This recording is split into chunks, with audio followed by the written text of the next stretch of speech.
What is he drilling over there anyway? At 10:20 at night, I don't know. I I'm not sure. I mean, I'm guessing as to which neighbor it is, but I could be wrong. Hey, we're not going to put an adults-only flag on this show, so we're not going to talk about what he's drilling at night. Oh, jeez. God.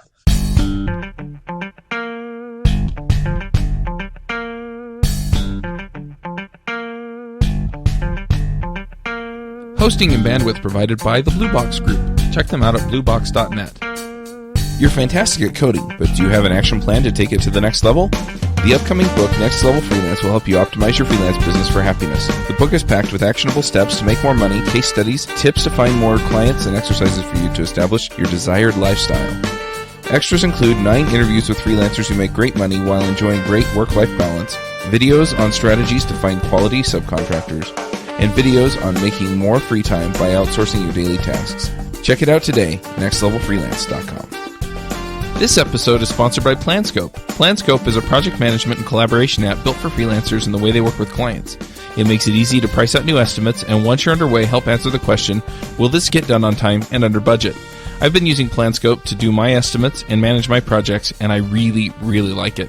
It makes it really easy to keep things in order and understand when things will get done. You can go check it out at planscope.io. Hey everybody, and welcome to episode 103 of the Freelancer Show. This week on our panel we have Reuben Lerner. Hi, everyone. Curtis McHale. G'day.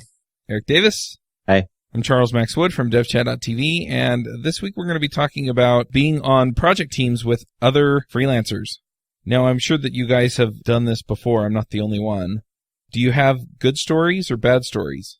Both. Yes. Yes. Yeah, I was going to say the same. So, have you been the project manager on any of those? On the one I'm working with currently, I guess I kind of am, because they just hired their in-house guy who started in the last couple days. So I have been running the development side mainly and interfacing with the one person on their end. Yeah, it depends. Do you mean the official title variant project manager or the one who actually manages the project? Either or. I don't have the title, but I've been kind of overseeing all the development up to this point. Yeah, I've been doing that. I mean, I've got a project now that I'm working on that I'm managing a guy who works for me and someone else in another country and sort of pulling it together. So yeah. Yeah, I've had several projects where I've been managing the project or managing the people on the project, and it's always interesting to see where the challenges are. Let's talk about some of the issues that we run into with this. Curtis mentioned that he had an issue with somebody that he is or was working with. Yeah, so right now on a project, I was busy for a bit, and so I wasn't on it full time. I was just on it part time, and they hired someone to help augment my time because I didn't have a lot, who doesn't know PHP, doesn't know WordPress, and doesn't know version control at all, really. So that is my quote unquote augmentation, which at this point costs me more than helps me at all. And your client presumably too. Oh yeah, I mean, sure, they're paying him. I have no idea, but they're paying him, but they're paying me. I know what they're paying me, and they're paying me to tell him how to check out branches and how to write a super basic WordPress plugin. So what do you do in those instances? How do you handle things like that? It's a little different if it's your subcontractor that's incompetent because you can fire him. Yeah, which is what I do. So now they have one person on site, and he seems very good. He just started, but the questions he asks are knowledge transfer questions, not like how do I do a foundational thing. Right. It's how did you set this up? I am thinking that once we get a little farther, a few more steps with the guy that's in-house, that will be taking probably doing more of my role as he learns more, or as he gets up to speed on the project, that I will probably have a talk with him and then the official project manager and say, hey, this other guy's costing us a lot of time and not giving us a lot. It takes me longer to do things.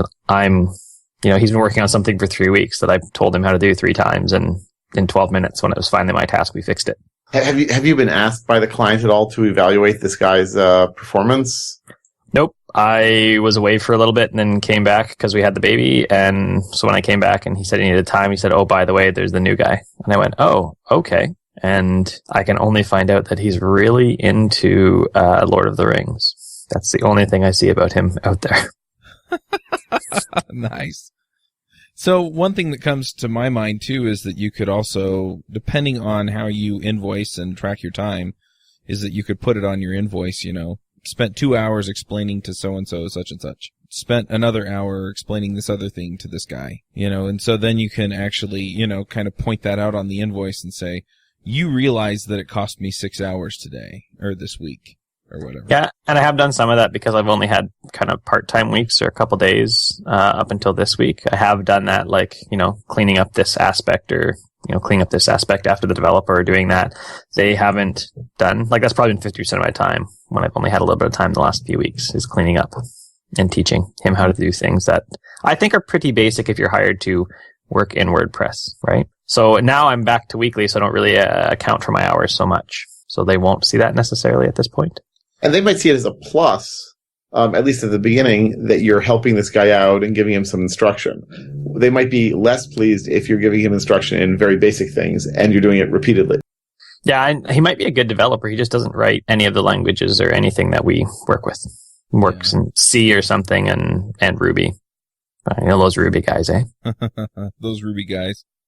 So one thing that I've also done, I've been pretty straightforward usually with my clients, and so I've just let them know, look, this is going to extend your timeline by this much, and it's going to cost you this much more because I have to babysit him. And I'm usually a little nicer about that, and I give them all the caveats. Obviously, it's your call and blah blah blah, but if you can show them that it affects the bottom line, a lot of times the clients will just go, yeah, you can learn on somebody else's dime.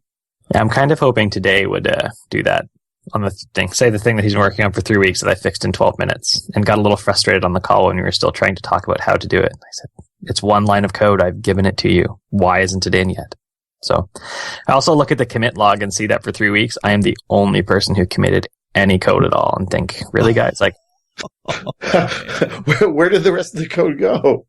That's a great question. I know the one guy who just started, like, he was very part-time as well, and he was working on a rather large-ish feature. So it could be another branch that I just didn't look at or that he hasn't pushed or something, and that's fine. But yeah, that's a great question. I'm like, I'll just pull and see what everyone's done, and there's nothing.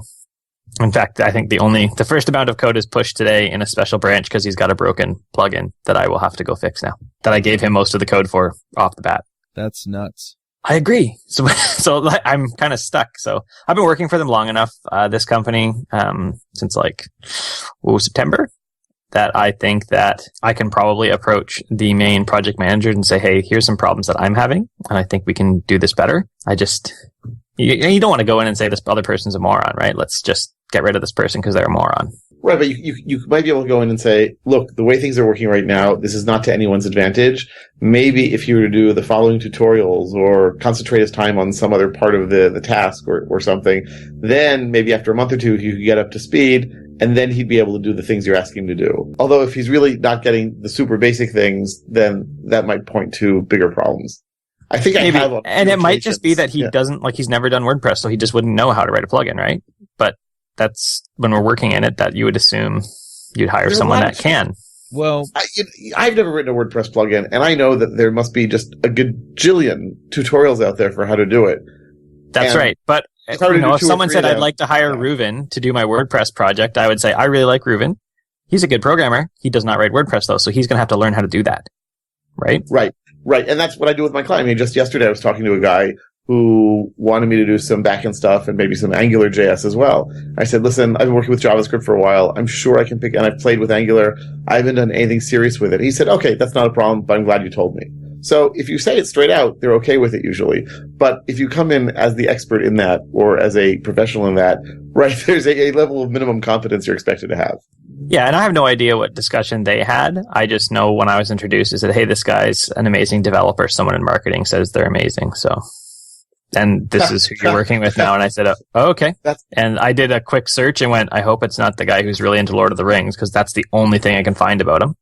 Right? There's nothing else that says he works in WordPress at all. I don't even see anything that says he works in programming at all. And so then, when they said, oh, there's this other guy that we're bringing in full time, I looked up his name and went, oh yeah, he does a bunch of WordPress stuff and he's written for Smashing Magazine and stuff. He's probably quite good, right? Like he probably has a good head start on everything, and it will be more knowledge transfer or things like that than anything else. Yep. So, it's kind of out of your hands, and that kind of sucks. I'm curious. I want to change the topic a little bit. Have you guys worked with the guy that goes in and is kind of the cowboy?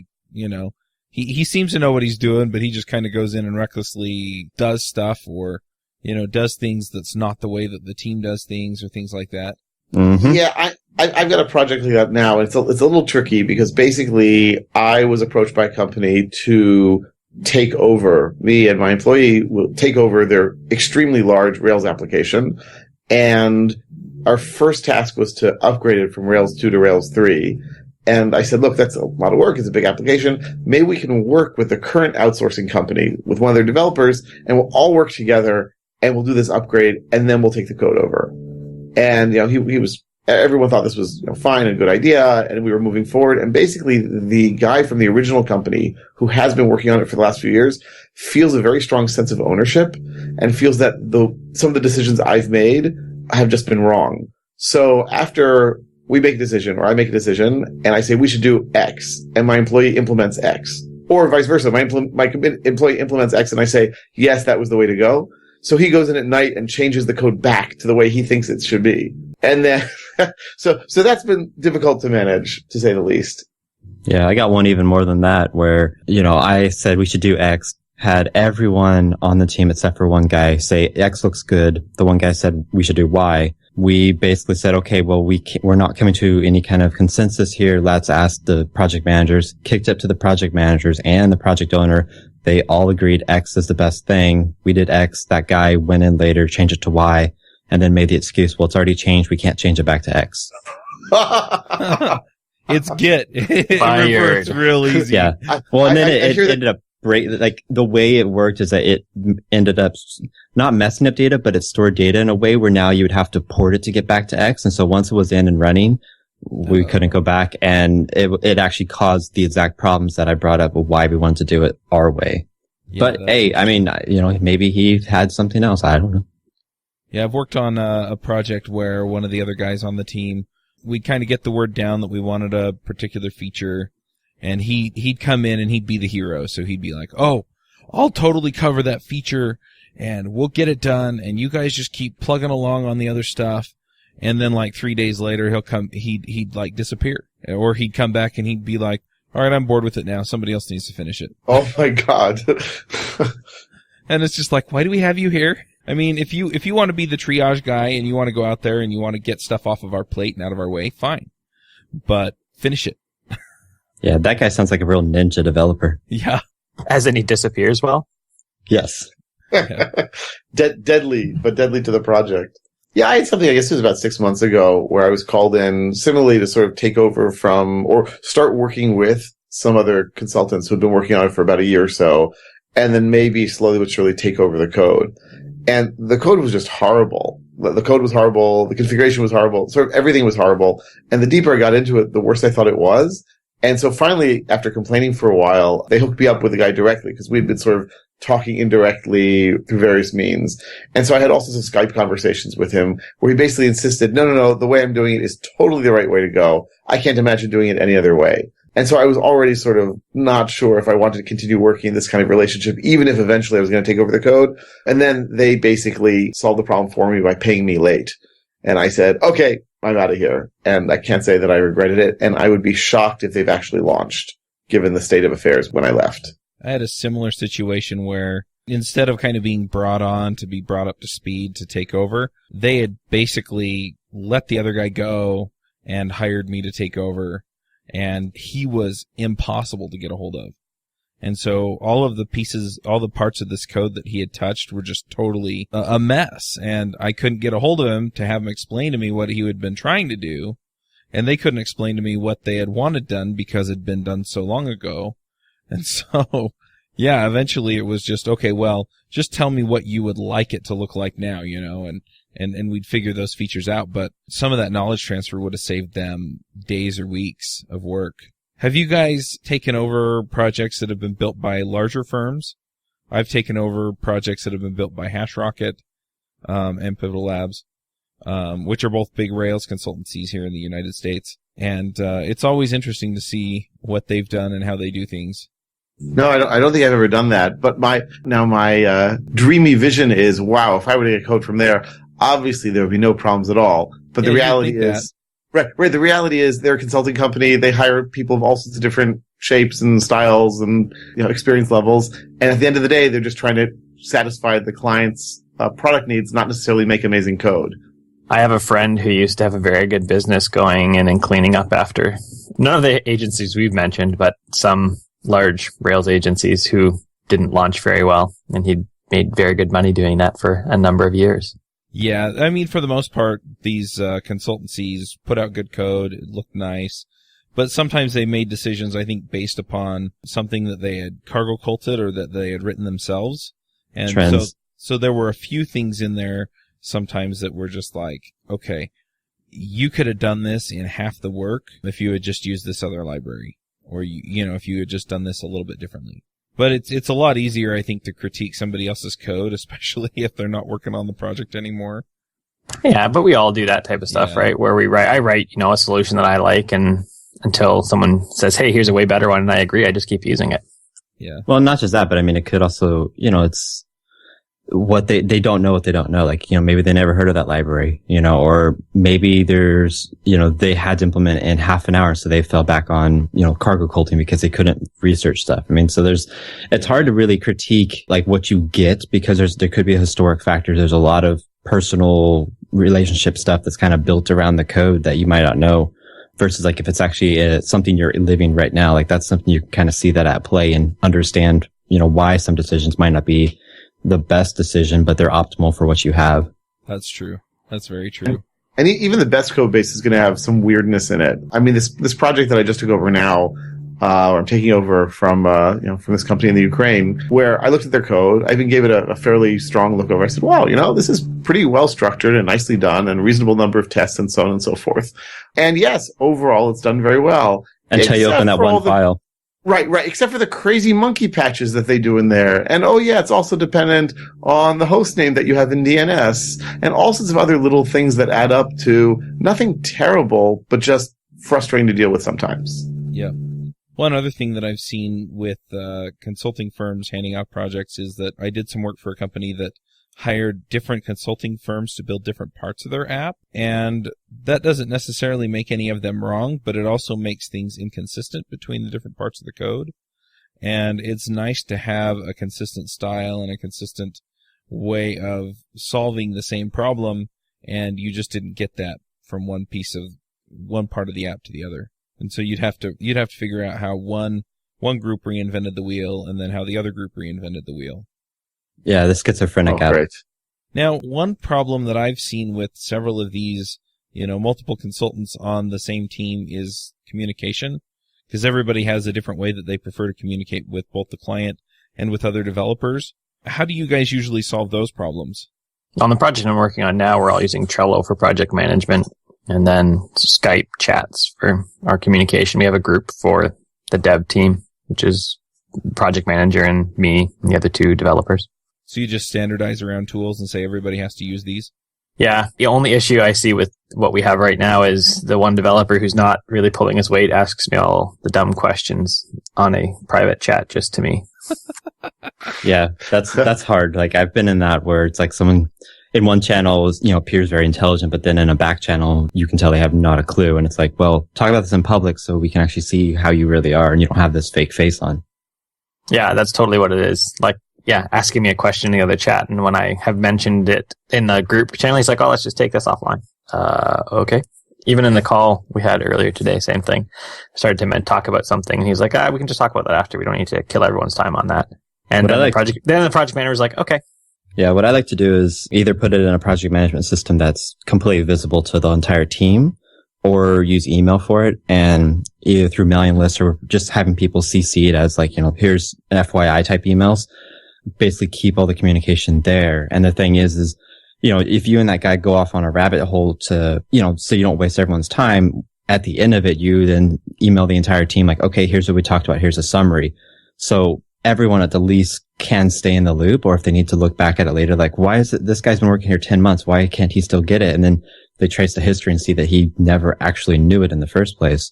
But I mean, I've always worked with smaller clients who are very transparent, very like everyone on the team pulls their weight. So it's a little bit different for me. Yeah, you'd think with 3 people it would be obvious where weight's pulled and not, but we shall see. Yeah, I mean, my one of my daughters was doing a school project just recently, and she was complaining that not everyone was pulling their own weight. And I told her that my software engineering class in college, we had 3 people working on a project. We were divided into teams and had to work on a project. And one of the people on my team was not pulling her weight. And so the other two of us went to the professor and we complained. He said, well, this is a class in software engineering teaching you how to deal with the real world. In the real world, you will work on teams where not everyone works equally well, and you still have to get the job done. So off you go. And it was, I don't know if it was the nicest lesson, but it was a true to life lesson, that's for sure. Yeah, I had a class like that, and I got frustrated because we were supposed to just make a project plan for doing something, but the professor wasn't very good at it, and it sounded like we had to actually implement it. So I ended up trying to convince people to do it. They didn't do it. I ended up making the project plan and implementing the entire CMS website and gave it to the professor. And he's like, oh, I actually just wanted a project plan, but hey, you get an A anyways. And it ended up like I did all the work. I didn't care because I knew what I was doing. So it only took a few hours, but you're always going to have people that don't know what they're doing, or they don't care, or they just, for some reason, it's just they're not able to do it. Like I know one person, she wanted to help, but she actually didn't know enough. And for me to get her up to speed, it would have taken too much longer than the assignment. My experience with most of those class projects or group projects was that part of the assignment was actually giving a review of everyone else in your group. And so it became pretty apparent that somebody wasn't pulling their weight because everybody else in the group basically said, oh, so-and-so didn't do anything. But I don't know if there's a good correlation or a good, if there's something that's like that in the real world. Oh, I've found that using a task tracker makes that pretty visible pretty quickly. There's a project I was working on years ago where I guess it was 3 of us working in my company, working with a bunch of their programmers in-house, and they were constantly accusing us of taking an extremely long time to do things. And we were like, no, that's not true at all. And so finally we installed a task tracker, and immediately those problems disappeared because it was obvious that actually we were doing things on time, and when we would click it off as being done, well, there was no denying it. We had at least said we had done it. Someone needed to check it. So I think you can remove some of those problems through more transparency and more communication. Yeah, and that's something that in theory Trello can do. It doesn't have good stats to do that though, right? So we have cards assigned to other developers, and I am the only one that's continued to move cards into the done pile for evaluation. And I have actually moved their cards into the next deploy pile a couple times, because we've done a couple deploys and without things done. Well, and a lot of that comes down, the project manager has to know what they're doing, whether it's, like I said earlier, the official one or the one who's actually running it, because I've seen developers hoodwink project managers and say, yeah, it just turned out really tricky. And, like Curtis' story, it's maybe an hour project, maybe a 15-minute project that they spend 3 calendar weeks on. And a good project manager will spot that and be like, no, you told me it would take a day. Why aren't you doing it? And after enough occurrences of that person gets let go or moved to a position where they can't affect the project. Yeah, I found that a combination of 3 things tends to increase transparency. And one of them, as I mentioned, is a ticket tracker, job tracker. I've tried Trello a little bit based on Curtis's recommendation, and I have to try it a little more. But truth be told, it really doesn't matter what you've got, so long as it's clear what the tasks are and everyone's buying into that. So that's number 1. Number 2 is having some sort of daily stand-up, just so you can sort of know what people are working on and make sure people are moving ahead. Because if Joe says, not to pick on people named Joe, right? But if Joe says, I'm working on X, and every single day he's working on X and he's not making progress, that's a pretty big sign. And then, as you guys mentioned, having some sort of open chat room also, where people can be very obvious about what they're working on, and if they're stuck, they can ask for help. And I think the combination of those tends to weed out some of the, shall we say, slower workers, or encourages them to try to get up to speed. Well, and that's basically like business management 101. Like, track what you're doing, review it, make sure, it's what needs to get done is actually getting done, and have communication so that if there is a problem, you can take action on it. That goes back to, as far back as people have worked together. Tools, like modern tools obviously help, but you can do that with pen and paper. I know a company that does Kanban using actual just index cards on a internal window, and they use basically the same process you described, but with just paper and talking in a face-to-face meeting. Yeah, I told on this project we're getting from Ukraine, so the guy who works for me is a Russian speaker. And so I thought it was great. Oh, they'll be able to talk to each other in Russian. And there were all sorts of mutual accusations of various things from both sides. So I kept begging them, please, please, please, guys, put it all in the public chat room, and then I'll know what's going on and I won't be surprised. So one morning I opened Skype to 200 messages in Russian between them. So that didn't really help me so much. But the thought was good. So you need to learn Russian. That's the takeaway, right? Yeah. That's exactly. Yeah, I mean, for me, there's some other issues I mentioned, like our stand-up often ends up being an hour, and I'm sitting around with my feet up because we're sitting around for an hour talking about screen sharing and trying to do things like that where everyone's just watching. So there's 4 people watching a screen share, which is not a stand-up proper, I know. Oh my God. No, I was never, this is probably a good thing. I never got any sort of formal training in agile and stand-ups and so forth, but I was fortunate enough to be part of an international team probably 5-6 years ago already, where the person who was running it was, I thought, very effective at showing us how to do stand-ups, where they're quick, to the point, make sure everyone's moving along, and if you have to go into more depth on a discussion, that's great. We'll set up another meeting for that, but that's not what we're doing now.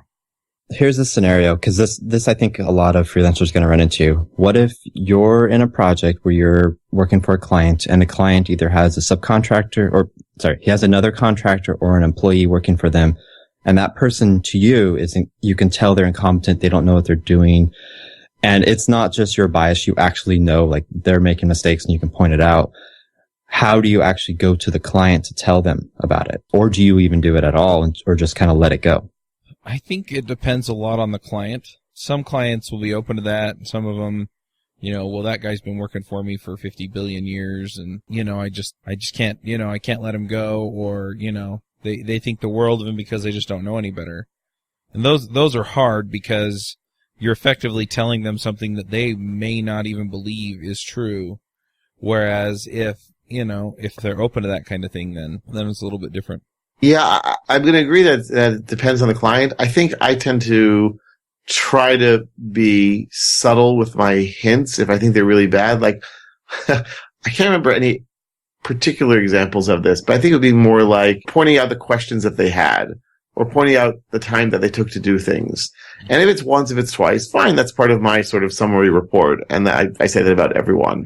But if it turns out the same person is taking a long time all the time and asking elementary questions all the time, then it's not my job to decide whether they should be fired, but at least the manager has the information they need to come to that conclusion. Yeah, see, I don't know, it feels kind of like tattling in some ways, although I suppose they pay me to do that, right? To make sure that we're efficient. Right. Like, I mean, I've definitely found more and more over the years that part of my role in coming into these companies is they see me as someone who has experience, and not just experience in the technology, but in what can be expected for someone at a particular level. And so often they'll ask me what I think about someone, and I try to be nice, but I also have to be honest.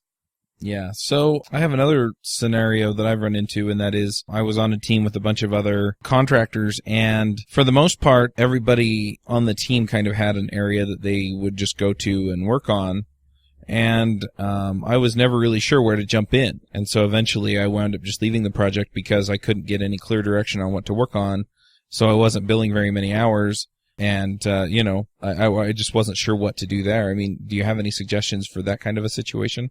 And that comes down to direction too, right? And over the last 3 weeks, I've been saying to the one developer, this is your task. You need to do it. And that's my direction to that. We also have like a list for the next deploy coming up and the tasks that on their cards in Trello that we can get done then. And so, like, if you're out of things, there's just jump in there and grab the next one, or ask questions about it if you can't, you're not sure. Yeah, it sounded like that project was very siloed, and each person worked in their own little area, and there wasn't the benefit of a good project manager to kind of say, well, Chuck, we're going to have you either take over your own silo, or you're going to jump around and give you the resources and the ability to actually pick up work from people. Yeah. Right. Someone should be giving direction, or at least giving the heuristics for how to choose something. So like this project now, that's my guy and this guy from Ukraine. So I didn't want to start assigning tickets to them. Like, I just don't feel like spoon-feeding that. But I asked them, how are you guys dividing it up? How would you like to divide it up? And they came up with a solution or a system which I thought was more than reasonable, and they more or less stuck to it. So that sort of gave them a good feeling and empowered them. It reduced my workload, and it meant that things were done, I think, pretty efficiently. So you should have, in an ideal situation, have had someone to whom you could go and ask, but there also should have been that same person who would notice that it wasn't clear that what you were doing, or that you weren't billing them any hours, and try to take advantage of your skill set. Yeah, and I kept pushing that, and eventually I'd get one of the project managers would come and, well, can you work on this? And so I'd get it done, and then, but I'd wind up waiting days between, 3 to 4 hour jobs to do, so. Yeah, what I did with a client is I told them, like, I'm available this week. That's what you paid for. If you can't give me work, like if I'm sitting idle, that's your money being wasted. And that motivated them to give me like plenty of backlog to start working through. And, when I finished through that, they're like, oh, well, let's just start grabbing things for Eric to do. But, that goes back to proper planning and actually being on the ball with stuff. Yeah, that makes sense. I mean, and that's the thing, like, we've talked a lot about like, if a contractor or an employee doesn't, they're incompetent or they're not doing their job or they don't know their job. But I mean, it also works for managers and people running the project. And I mean, all jokes about, the management stuff aside, it's a hard job to do. But if you can find someone that knows how to do it, like their goal to the project. I think the guy that we have on the other end doing kind of the management level stuff is very good at insulating the developers from random crazy requests.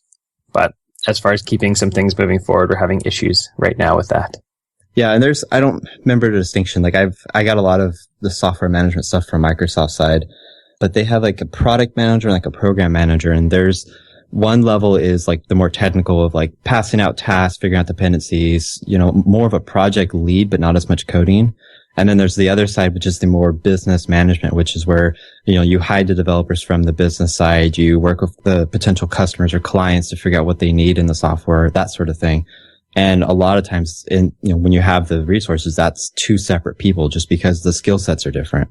Yeah. So I want to kind of change gears a little bit. If you wind up managing the project and you're making the decisions as far as like what tools to use and what approaches you want to take and, agile or not agile or whatever, what's kind of your preferred tool set or what kinds of solutions do you tend to lean toward? I think we did this in the show where I was ranting about agile, but there's basically two kind of fundamental ways for me. One is, for the most part, I follow something called the chaos theory of management, which is, it sounds really chaotic, but it's not. It's the weird thing. Basically, it's work on the most important thing. When that's done, work on the next most important thing. And that's basically like the Wikipedia page. You can read it in about 5 minutes and you get the entire concept. And then the second part is I'm adaptive. Like if a client's doing Scrum, I'll do Scrum. If they're doing capital A Agile, I'll do capital A Agile. If they're doing Waterfall, I might kind of try to make it not as, like try to limit the disadvantages of Waterfall, but I'll do Waterfall with them. And a lot of that's because I try to make it so I can fit in with their organization so I can get the stuff done instead of fighting their organization. And so I guess that comes out of that is whatever tools they have or that they want to do, that's what I'll use. I mean, I might suggest like this one might be an improvement for these reasons, but I don't push it. If they don't want to use it or if the migration cost is too high, then we don't do it. Yeah, I also, I mean, like for ticket trackers, for instance, I'll typically say to a client, if you're using something already, then I'll use that. And if you're not using something, then you could just use, I have a copy of Chili Project running on my server, and we just use that, and that's more than good enough for our purposes. And if they say, well, is there anything else out there? Then I can go through a few different options and say, you can pay for this, you can install that, and I leave them in their hands. But I would say at least half the time they already have something like that running already. So there's no reason to install or start with something new. Yeah, lots of my clients don't have something already. So I have pushed them to Trello mostly in the past, although I might be changing that in the future. Yeah, and I have a standard. So like if the client doesn't have a bug tracker or they don't have, a real-time chat system, like I say, here's what I use with almost all my other clients. This is my recommended tool. And then I might have like a couple other ones if that doesn't fit for price, scale, or, whatever reason. But I don't try to push it. I just say here's what I use. I have the most experience here, so you're going to get the most bang for your buck out of it. Yeah, I like that approach. And I've been playing with several different systems. I think I've finally settled on Redmine for my project management. And, I tend to use Skype for my discussions, though I have been trying some of the other ones out that are out there, that provide you different chat rooms and whatever. But yeah, there are a lot of options out there for the different things that you can do. Yeah, I've found that so many of my clients use Skype that setting up an IM chat room in Skype is pretty natural, even if they're not necessarily used to using it for that. Pretty quickly they get up to speed on that, and I think they see it as a useful thing. But I've used other systems too. And yeah, at the end of the day, as long as you have some sort of live chat, I feel that really does add a lot to the communication among members of a team, especially if they're distributed. Yeah, and I mean, I had a client who, I'm West Coast US, and he was in Switzerland. And we ended up going all the way back to just using email. And then at the time, we were using Redmine. And so basically those are the two systems we used. And maybe once a month we would have a phone call, which would be like early his morning or late his day. And that would be just to kind of go over stuff where we were like, lines were getting crossed on text chat, and it was like a half-hour talk, and that was it. And that project ran for 2 or 3 years. I don't remember how long. Like, it was a pretty successful project for how little communication tools we use. So are there any other techniques or tricks or tools that you can use to make things a little bit simpler when you're dealing with other contractors? A big hammer comes in handy. For their hands or their keyboard? It depends if they're typing too much or not typing enough. I mean, I always tend to go on the lower side. Like, it's easier to add tools than to remove them, because you always have like one or two people who, I have to have this tool. And so if they have to have it, then it tends to stick around the whole team. And it's really hard to take tools away from people when it's not working for the team as a whole. And the other thing, it's not so much, it's a process thing I found, is if you're having problems with people, like just communicating an idea or anything, go to higher fidelity. I mean, I work at home. I don't really go on site to clients, but I've had a client where it was just much easier just to fly up and sit down with them for half a day than it was to try to talk to them over the phone or even video chat and try to get the ideas across. And never be afraid to kind of accelerate that and just say, hey, we need to have a phone call. We're not making this work with this tool. Yeah. No matter how good the tool is, phone, or if you want Skype chats, like actual voice communication, are still much better for nuanced communication and really getting to the fine points. Yeah. And there's a lot you can pick up even just in voice. It's like, well, I think that's a great idea, or I think that's a great idea. Same words, completely different meaning. Yep. Makes sense. All right. Anything else to add? Since the show kind of got started on like, you're in a bad environment, I always bring this out because a lot of people are afraid of it. If you're under contract with someone, make sure in your contract you have a way to get out, because you can always just fire the client and walk away. It's kind of the, atomic weapon method of kind of getting out of there. But if you're in a really toxic place, you can't make it better. It's probably better for you, your sanity and all that stuff, just to get out and just let them be toxic on their own. I could not have said that better or echo it more strongly. Absolutely. I think I've now fired 3 clients over the last number of years. And each time I was nervous about doing it. And after I did it, I was so relieved to have gotten out of that just rat's nest of code and behavior and problems. And if you're too scared to do that, see if you can just let the contract lapse without renewing it and just say, like, I want to pursue other opportunities or some other non-committal answer, and just let it go when it's done. I mean, I know it hurts it, especially to the pocketbook, but you're probably better off without a toxic environment. I should add also the most recent client I left, these guys who had bad coders and then didn't pay me on time.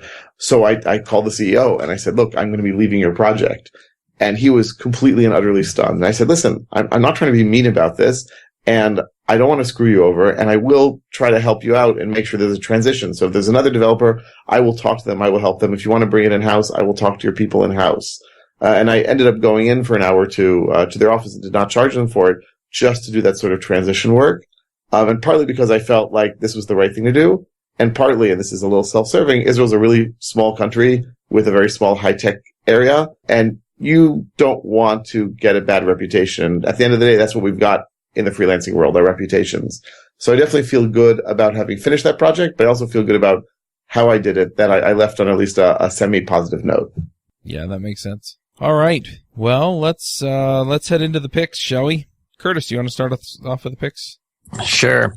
I'm going to pick a new backpack that I got a while ago from Mission Workshops. I do a lot of cycling, and this is a waterproof messenger bag, but it is better than my old Chrome bag because it has a full laptop compartment in it with enough room for my iPad and enough 3 little pockets on the front of it for a bunch of other things. Plus, it still has the huge compartment. So although it says it's about the same size as the old one, I can fit about double the stuff in it. I just rode back from Vancouver, which is about a 60-mile ride with all my stuff for 6 days, plus my laptop and everything else in it. And the bag handled it beautifully. And it's actually from the original owners of Chrome, who sold Chrome a number of years ago. Cool. Reuven, what are your picks? So I got 3 picks for this week. Number 1 is, I can't believe I've been using Python and teaching it for so long. I never discovered it until about a month or so ago. Python Tutor at pythontutor.com. it is amazing. You enter code, and then it steps you through it one line at a time, drawing graphically all the variables and how they work, and the various variable scopes. And I found in teaching my classes, it has been, first of all, much, much, much easier to read than my handwriting on a whiteboard, and more standardized. So even when it's fairly complex, it works. And there are a few variants of this Python tutor that also work in other languages. So for instance, there's a Ruby version and a JavaScript version. And I'm putting a link to the main one in the show notes, and you can go to the other ones from there. Second one is I've been trying to monitor my weight and even lose some weight recently. And I read years and years ago the Hacker's Diet book. I'm not convinced that the book as like a strategy for losing weight or maintaining weight is the best one, but the online tool is actually really great. It gives you a nice running average, and it sort of averages your weight over the last week. And the graphs are free and available and cool and nice to use. So I definitely recommend those. And the third one is, as I'm sure everyone has heard, the new season of House of Cards is out on Netflix.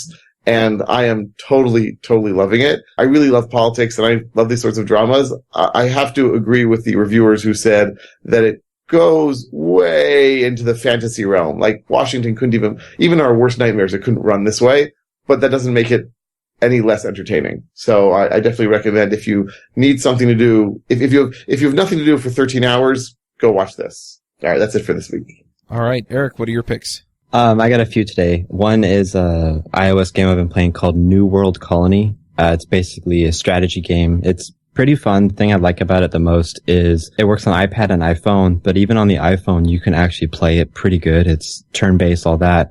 And it's very fun just to pull out for 5 minutes, play, save your game, and come back later. The next pick is just kind of on topic with the show. I'm going to link to the Peter Principle on Wikipedia. It's basically a management theory that says that people get promoted in an organization until they become incompetent. There's a funny one in there by the creator of Dilbert, who basically says that the least smart people are promoted simply because they're the ones you don't want doing the actual work. So I like it. Yeah, and then I found it's probably not that relevant, but there's, I guess, a software version of the Peter Principle that software systems become more complex over time until even the creators can't understand it. Nice. Well, I'm going to throw a few picks out there. The first one, I read the book Tribes by Seth Godin. Really enjoyed it. That's all I really have to say about that. It kind of inspired me to be a little bit more of a rebel, I guess, but more of a tribal man? Yeah, something like that. We also went down to the St. George Parade of Homes. Saw a bunch of houses, which was a lot of fun. One thing that I always think is interesting, in comparison to the freelancers, is these home builders are, they're businesses that go out and build homes. And the Parade of Homes is kind of their way of showing off their work. And what's really interesting is we always go with my father-in-law, who's a general contractor. And so he's always pointing things out that, that's sloppy, that's wrong, that's, this looks funny, and this is why. And it really kind of drives home, that quality, if you know what you're doing, is really evident. One of the other things that I realized, during this particular Parade of Homes was that, I pulled one of the drawers out in one of the kitchens and, was just kind of, checking it out. And it turned out that, when I felt the underside of it, I realized that it was made out of particle board. And if you've done damage to anything made out of particle board, you know that it's basically impossible to fix. And it also doesn't stand up to wear and tear the same way that, just a plank of wood would. And so it was really interesting to me, that even though on the outside it looks terrific, it can still be made of some subpar materials underneath. Anyway, so yeah, I've got a whole bunch of object lessons out of that I'm probably going to be blogging about. But anyway, those are my picks. And I guess we don't have any other announcements or anything, so we'll wrap this up and we'll catch y'all next week.